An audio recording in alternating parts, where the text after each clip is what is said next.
wabarakatuh. Ya Rabbi bil Mustafa billah maqasidana wa billah ya wasi'al karamih.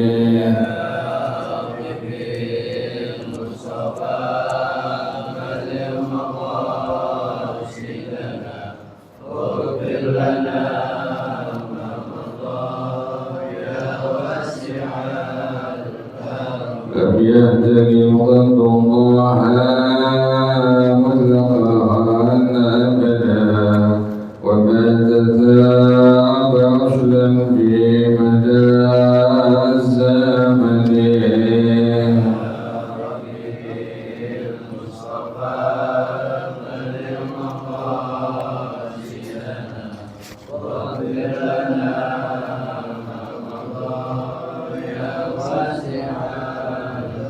إن دواكم فلم تهرب وما وقعت ذبابة أبدا بجسمه الحسن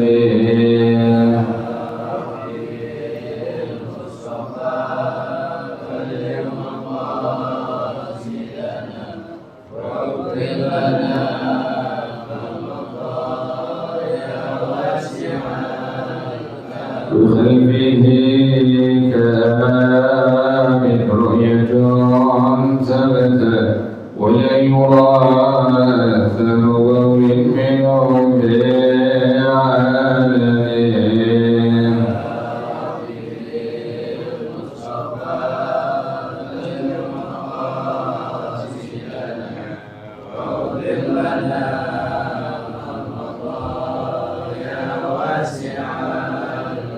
وقلبه لم ينم والعين قد نعست ولا يرى زله في الشمس ضعفا طريق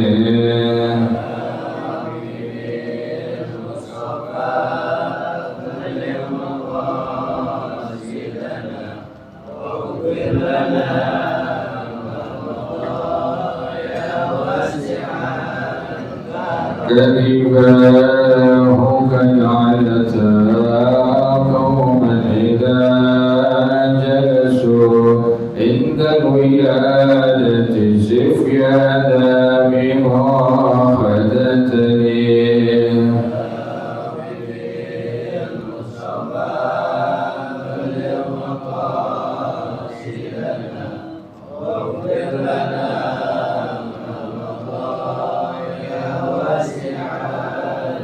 مولاي صل وسلم دائما أبدا على حبيبك خير الخلق كلهم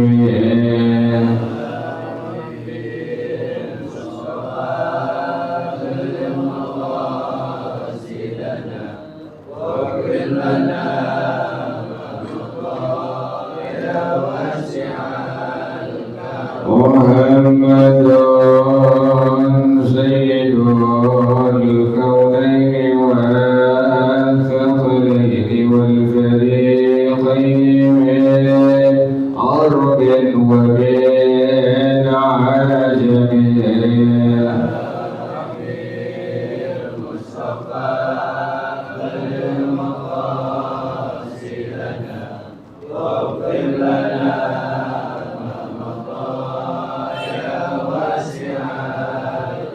ومن تكن برسول الله نصرته إن تلقه الأسد في أجامها تجبي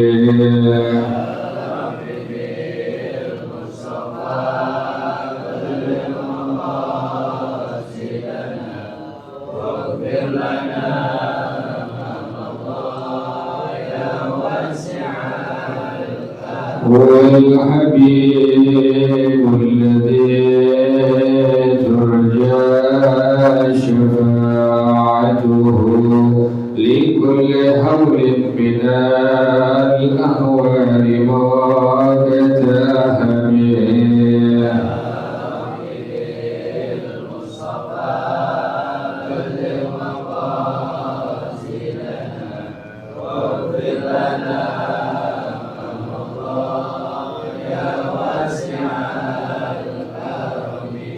وكلهم من رسول الله ملتمس غرفا من البحر أو رشفا من الديم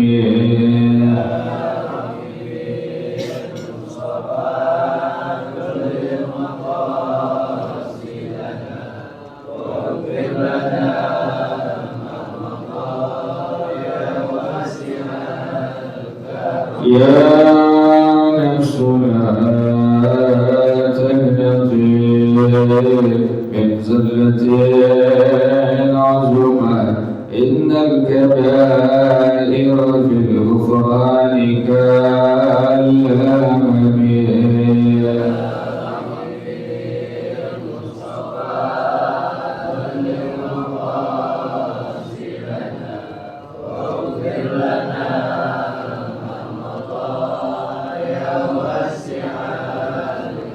ولن يدرك رسول الله جاهك به إذ الكريم تجلى باسم منتكب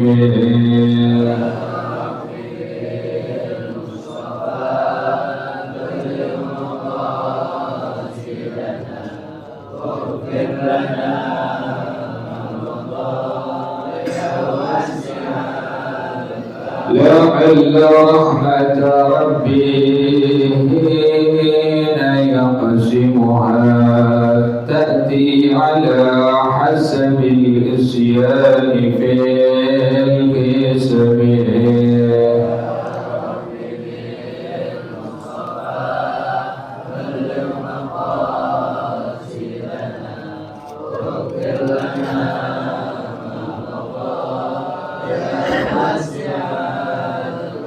مولاي صل وسلم دائما أبدا على حبيبك خير الخلق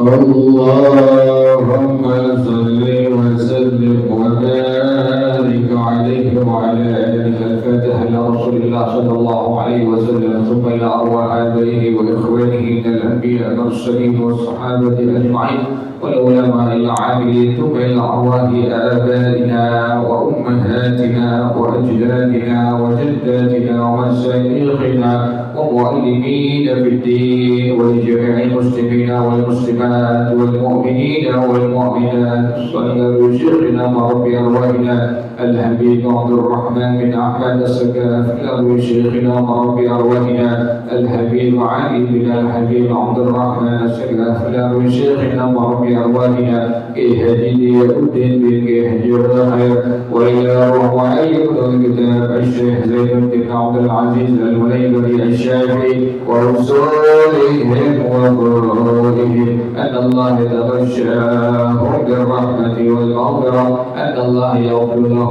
ويرحمهم ويعلي درجاتهم بالجنة ويعيد علينا من بركاتهم وأسرارهم وأنوارهم وعلومهم ونفحاتهم وكراماتهم وإمدادهم في الدين والدنيا والآخرة. الفاتحة على هذه النية وعلى كل نية صالحة جالبة لكل خير نافعة لكل شر وإلى حضرة النبي محمد صلى الله عليه وآله وصحبه وسلم. الفاتحة. أعوذ بالله من الشيطان الرجيم.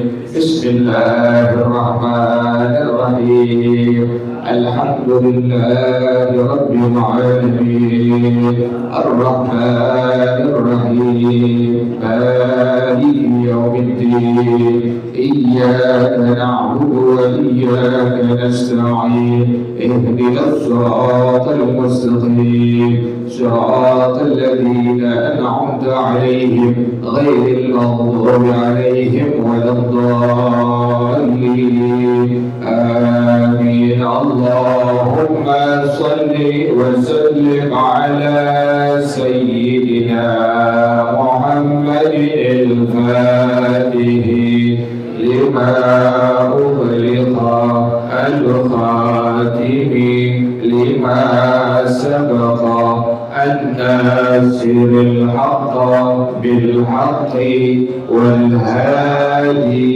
إلى صراطك المستقيم وعلى آله وصحبه حق قدره ومقداره العظيم اللهم أخرجنا من ظلمات الوهم وأكرمنا بنور الفهم وافتح علينا بمعرفة العلم وحسن أخلاقنا بالحلم وسهل لنا أبواب فضلك وانشر علينا من خزائن رحمتك يا أرحم الراحمين بسم الله الرحمن الرحيم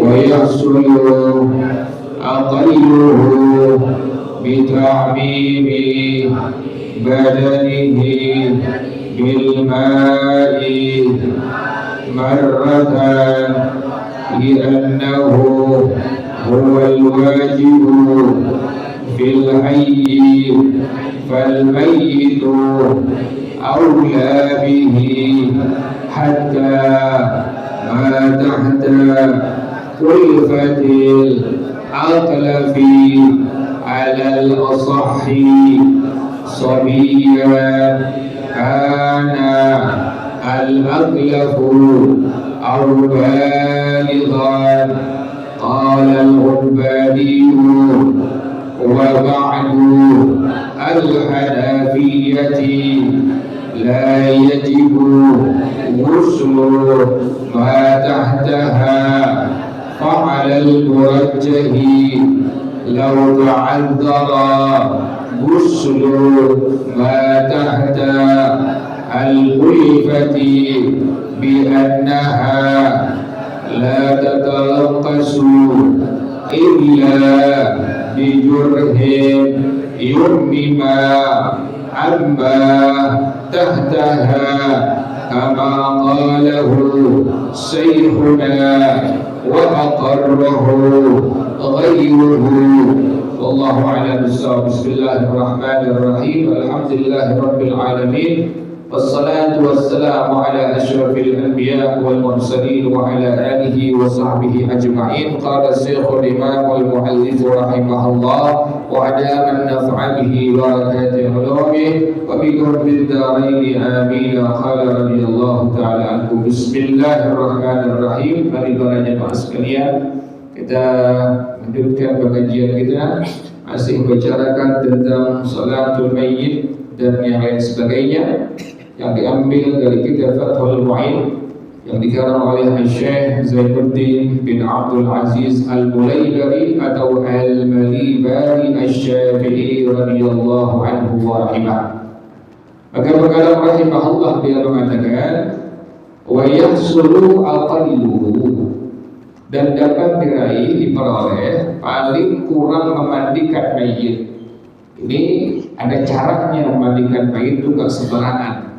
Makanya semua bentuk kerjaan-kerjaan kita dalam kebaikan dalam ibadah itu semua harus dasar ilmu agama. Jadi bukan asal-asalan. Jadi bukan cuma melihat kerjaan orang lain, tapi harus duduk belajar, harus ngaji kata orang dulu. Jadi nggak sembarangan. Semua bentuk-bentuk ibadah dari mandi hadas, kemudian wudu, kemudian cebok, kemudian sholat, memandikan mayit, mengkafankan mayit, menguburkan mayit, semua bentuk ibadah kepada Allah Subhanahu wa taala harus atas dasar ilmu agama. Nah, ini ada caranya.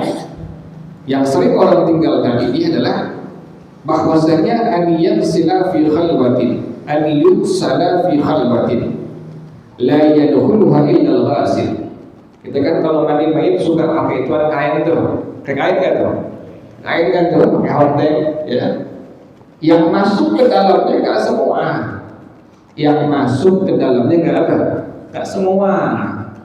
Yang lain di luar. Yang di dalam hordeng tadi hanya pertama al-ghasil, orang yang memandikan mayit. Yang kedua, wa man yu'inuhu, orang yang menjadi pembantu, nolongin asistennya tuh, asisten orang yang mandiin mayit. Yang ketiga adalah aqrabul warathah, ahli waris yang paling dekat dengan si mayit. Siapa? Anaknya. Siapa? Pamannya. Siapa? Bapaknya. Siapa? Istrinya. Jadi jangan sampai ada orang lain yang masuk dalam apa itu? Dalam waktu proses memandikan si mayit tadi. Nah, kita nggak ngerti.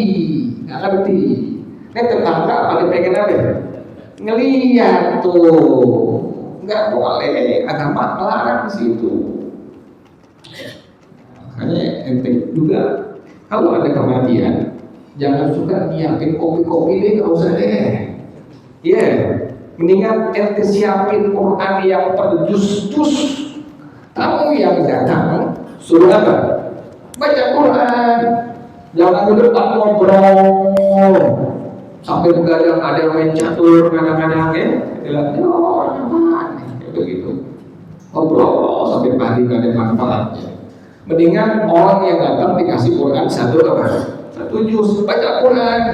Nanti pahalanya dihadiahkan buat siapa? Itu si mayit yang sudah berpulang ke rahmatullah. Kayaknya suka bilang ya, yang ngerti, yang udah ngaji, yang udah tahu. Kalau ada kematian, ibu kita, bapak kita, adik kita, abang kita, kakek kita, saudara kita, kerabat kita, mendingan kayak orang dulu deh. Kerjaan-kerjaan orang-orang soleh, yang dibilang orang dulu kerjaan orang-orang soleh. Gimana kerjaan orang-orang soleh dahulu kita? Itu orang yang datang disiapkan Al-Quran per juz, masing-masing baca. Jadi mereka sibuk dengan bacaan, dengan baca Al-Quran. Gak ada ngobrol. Jadi jangan suka nyiapin kopi-kopi. Air putih boleh, gak masalah, tapi jangan nyiapin kayak begitu ya. Nah, pada akhirnya di situ terjadi dialog, ngobrol, ketawa-tawa, gibah orang. Allah, gak ada manfaatnya. Dan kalau yang meninggal suami, si istri jangan mejeng di depan. Kalau yang meninggal suami, si istri jangan apa? Mejeng di depan. Gak usah deh. Kenapa demikian? Ini perempuan dengan kematian suaminya sudah masuk masa iddah. Perempuan yang ditinggal mati oleh suaminya sudah masuk masa apa? Masa iddah. Berapa masa iddahnya? 4 bulan 10 hari. Nggak ngerti, susah. Jadi mejeng dulu itu kan terima tamu, nggak usah. Kalau pengen terima tamu, anak keponakan dia, cucu dia, silakan. Karena perempuan itu demikian, dengan matinya seorang suami, dengan meninggalnya seorang suami sudah berlaku masa iddah. Jadi cara memandikan tadi yang masuk dalam hordeng tadi hanya pertama orang yang memandikan, yang kedua asisten orang yang memandikan, yang ketiga ahli waris dari mayit yang paling dekat dengan si mayit, bapaknya, pamannya, anaknya, istrinya, kakeknya. Dan apa yang dibaca? Yang dibaca Yasin, yang dibaca Al-Quran. Jangan ngobrol, orang dimandiin pada ngobrol. Jangan, baca surah apa? Baca surah Yasin. Nah, ini para jemaah sekalian, Paling kurang memandikan mayit bagaimana? Bitamimi badanihi bil ma'i marratan, dengan meratakan di badan si mayit menggunakan air yang suci mensucikan marratan sekali. Itu paling kurang tuh. Sekali mandiin sudah cukup untuk menggugurkan kewajiban fardu kifayah tadi. Makanya hal ini sekampung mesti ada satu orang yang bisa mandiin mayit. RW 5 ada nggak ada? Ada RW 5. Jadi setiap kampung-kampung itu mesti ada laki perempuan yang bisa memandikan si mayit. Yang perempuan siapa ini yang bisa mandiin mayit? Yang bisa mengkafankan mayit, yang laki siapa? Jadi pas meninggal tunjuk orangnya, oh dia, memang dia atas dasar ilmu agama. Jelas ya. Tapi jarang ya yang maksud begitu ya. Jarang. Padahal itu paling penting gitu. Anda punya guru bilang orang yang kerjaan itu kalau memandikan mayit, insya Allah umurnya panjang. Orang yang kerjaannya tukang apa? Mandiin mayit, insya Allah umurnya apa? Umurnya panjang. Dulu sini ada Mbak Awi, yang orang tua itu kenal ya, Mbak Awi, Satmama abangnya, ya, kenal ya Mbak Awi? Mbak Awi itu Mbak Awi tukang mandiin mayit tuh, Mbak Awi. Beliau nggak ada, tahu sekarang siapa yang mandiin mayit sekarang. Sekarang sampai di sini kita, kamu kita sampai malah, iya, ada satu orang, dua orang, yang perempuan juga mesti ada tuh. Biasanya orang yang mandiin bayi umur yang banyak. Kenapa demikian? Karena kalau dimati repot kampung nih, nggak ada apanya, nggak ada yang menggantinya. Makanya mesti ada anak-anak muda yang melindungi yang bisa apa? Yang bisa gantiin. Biar kita biar ngebagi ilmu kita dengan anak muda ke bawah kita tuh. Jadi pas kita berpulang ke rahmatullah ada anak muda yang bisa mandiin mayit. Das ya, gitu ya. Jadi paling kurang memandikan mayit tadi meratakan di badan mayit sekali doang menggunakan air.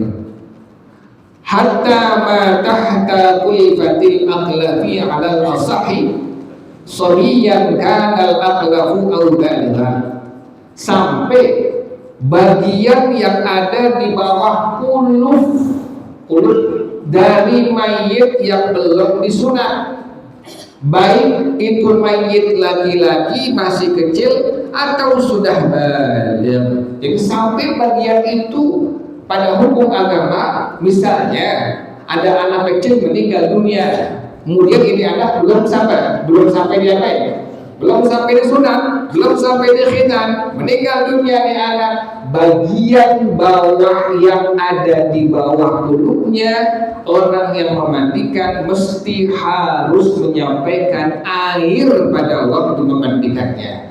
Atau orang dewasa, makanya musuh kecil belajarnya begitu titi itu. Oh iya, ternyata sampai musuh begitu tuh, dengan syarat tidak menyakiti si mayit. Terangkan di bawah ini.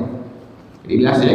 Jadi memandikan mayit tadi paling kurang sekali dengan meratakan air pada waktu memandikan mayit sekali doang di badan seluruh mayit dari ujung rambut sampai ujung kakinya. Alal asahi, menurut pendapat yang paling sahih. Qala al-Ubadi, berkata al-Imam al-Ubadi, wa ba'dul Hanafiyyati, dan sebagian ulama dalam madhab al-Imam Abu Hanifah radhiyallahu ta'ala anhuma, la yajibu ghuslu ma tahtaha, tidak wajib memandikan bagian yang ada di bawah kuluk dari orang yang belum disunat. Kan tadi ada pendapat ulama yang pertama dalam madhab Imam Syafi'i rahimahullah, bila si mayit belum disunat, si mayit belum dikhitan, maka pada waktu memandikannya bagian bawahnya mesti diapain itu? Mesti dimandiin, disampaikan air mandinya. Nah, sementara ada pendapat yang kedua dari al-Imam Al-Bukhari dengan sebagian ulama dalam madhab al-Imam Abu Hanifah radhiyallahu ta'ala anhuma, tidak ada kewajiban untuk menyampaikan air mandi tadi di bawah kuluk orang yang belum disunat tersebut. Jelas ya? Jadi ini namanya ikhtilaf, perbedaan pendapat ulama dalam internal dalam madhab kita, madhab al-Imam Asy-Syafi'i radhiyallahu ta'ala anhu. Fa'alal murajjahi, Maka dasar pendapat yang merajah ai al-asah, pendapat yang paling sahih, ini kerjaan ulama, ini yang mentarjih kerjaan ulama, bukan kerjaan orang sekarang. Orang sekarang langsung dari Quran, langsung dari hadis, bukan. Kita lewat ulama. Jangan pakai madhab, langsung kemana? Langsung Quran, langsung apa? Langsung hadis, nggak bisa. Harus ulama kerjaannya semua itu. Kita cuma ikut doang pendapat-pendapat dari para ulama. Karena semua imam madhab yang empat, Al-Imam Malik, Al-Imam Abu Hanifah, Al-Imam Asy-Syafi'i, Al-Imam Ahmad bin Hanbal radhiyallahu anhum, semua tidak keluar dari Al-Quran dan hadis-hadis Rasulullah sallallahu alaihi wasallam. Jadi fa'ala murajjahi, maka atas pendapat yang paling sahih, al-murajjah al-asah, pendapat yang paling sahih, lau ta'adzara uslu ma tahtal kulfati, kalau seandainya terjadi kasus sulit untuk memandikan bagian yang di bawah kulub si mayit tadi, kan tadi ada dua pendapat ya. Pendapat yang pertama, wajib untuk disampaikan air mandinya sampai ke bagian bawah kulub daripada si mayit. Pendapat yang kedua adalah tidak ada kewajiban sama sekali. Misalnya ada orang meninggal dunia tapi belum disunat, berarti kan masih ada apa tuh? Ada kulubnya. Pendapat yang kedua mengatakan tidak ada kewajiban sama sekali untuk menyampaikan air mandi tadi di bagian bawah kulub tersebut. Nah, dasar pendapat yang kedua tadi, lau ta'adzara uslu ma tahtal kulfati, kalau seandainya sulit untuk memandikan mayit pada bagian kulufnya, bi annaha la tatalaqqasu illa bi jurhin, bisa dimandikan bagian itu tapi harus dilepas, nyakitin si mayit, harus ditekan dulu, dilepas dulu, dikelem dulu, kan nggak boleh kita, nggak boleh. Kan orang yang meninggal sama seperti orang yang hidup, bisa merasakan sakit seperti orang yang masih hidup. Orang yang sudah meninggal dunia, kata baginda Rasulullah Shallallahu Alaihi Wasallam, dia tahu kerjaan orang yang masih hidup, juga bisa merasakan sakit seperti orang hidup merasakannya. Makanya orang yang panggil mayit mesti pelan-pelan, nggak boleh apa? Nggak boleh kasar. Karena demikian, mayit juga merasakannya, tapi dia nggak bisa ngomong. Kalau ngomong kita kabur, dia nggak bisa ngomong. Kerjaan kita yang kita rasakan sama, mayit bisa merasakannya tuh. Makanya bila ada kasus seperti tadi, sulit untuk memandikan bagian daripada kulub si mayit tadi, dasar pendapat yang paling sahih mengatakan bila harus sampai dikelet, harus sampai dilepas, dipaksain gitu, terpengan kulubnya dipaksain ditekan, itu nyakitin mayit. Maka bagaimana masalah seperti ini? Kan berarti bagian bawah si mayit nggak kena apa itu? Nggak kena airnya. Yummi ma'amma tahtaha, maka ditayamumkan untuk bagian bawah kulub tadi.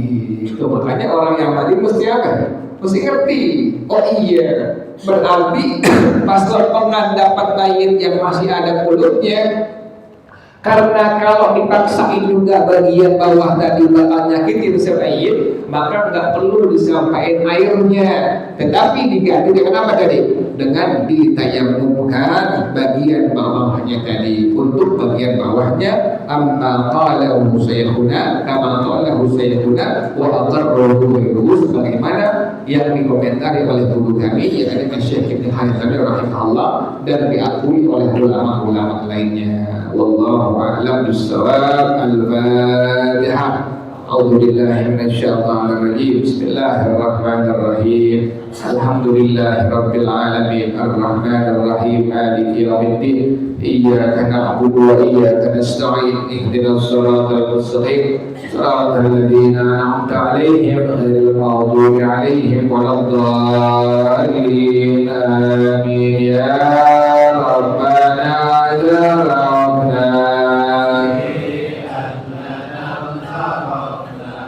وأننا أشركنا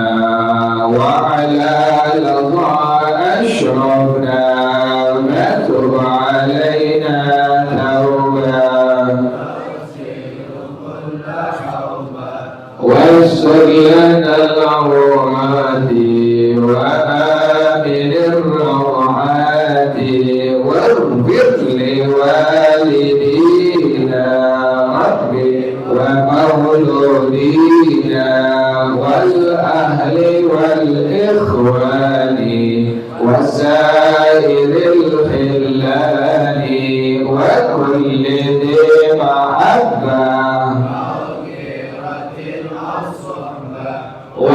والمسلمين أجمع آمين ربي اسمع فضلا وجودا منا لا باكتساب منا بالمصطفى الرسول نحظى بكل سول صلى وسلم ربي عليه عند الحب والآل والأصحاب عداد داس الصحب والحمد للإله في البدء والتناهي. Baca bersama-sama Subhanaka Allahumma wa bihamdika asyhadu an la ilaha illa anta astaghfiruka wa atubu ilaik. Alhamdulillah ala ni'amillah,